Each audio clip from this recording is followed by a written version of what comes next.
Never stop reading the Bible. We're diving into the final chapters of 1 Timothy, not as a history lesson, but as a surprisingly relevant guide for anyone trying to lead, whether that's a team, a community, or even just yourself. All right, so here's how we're going to break this down. First, we'll look at what I'm calling a leader's inner compass. Then we'll zoom out to the community blueprint. After that, we'll tackle the long game of running the race, and we'll wrap it all up with the enduring takeaway. Okay, let's jump right in with Chapter 4. This is all about what might be the most crucial tool a leader has, their personal integrity. I mean, in a world just flooded with misinformation, this text argues that a leader's stability comes from one thing: sticking to your core principles. Now get this, there was a real clash of ideas going on back then. You had some groups pushing these really extreme, almost self-punishing ideologies, but the text just pushes right back. It sets up a core truth that's vital for any healthy group.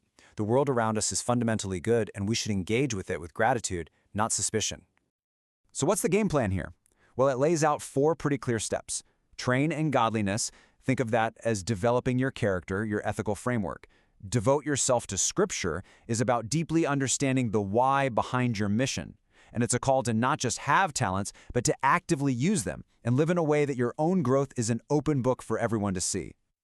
Okay, so once that inner compass is pointing true north, the focus moves outward. Chapter 5 is basically a practical blueprint for managing the complex, and let's be honest, often messy dynamics that come with any diverse group of people. And I think this is just brilliant. It's such a simple but profound framework for creating a healthy culture. The advice is basically to approach every relationship with the kind of respect you'd give your own family. It's all about building a community based on mutual dignity, not just a top-down chain of command. But of course, no community is perfect, right? Conflict happens. Think about a manager dealing with a team dispute. The guiding principle here is impartiality. You can't just act based on personal bias or play favorites.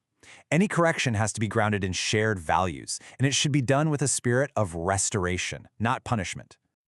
On to our final section, Chapter 6. This one frames leadership as a marathon, not a sprint. It gets into the long-term challenges that really test a leader's endurance, especially the powerful pressures from society and, the lure of wealth. And this chapter does not shy away from the tough stuff. It dives right into the difficult social realities of its time.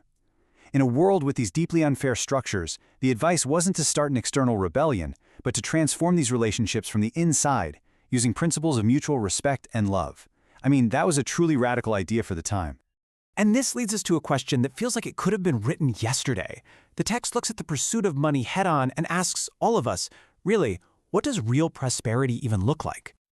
So the text lays out 2 totally different paths. One is a life spent chasing riches, which it calls a dangerous trap, a path that ultimately leads to ruin because it's rooted in greed.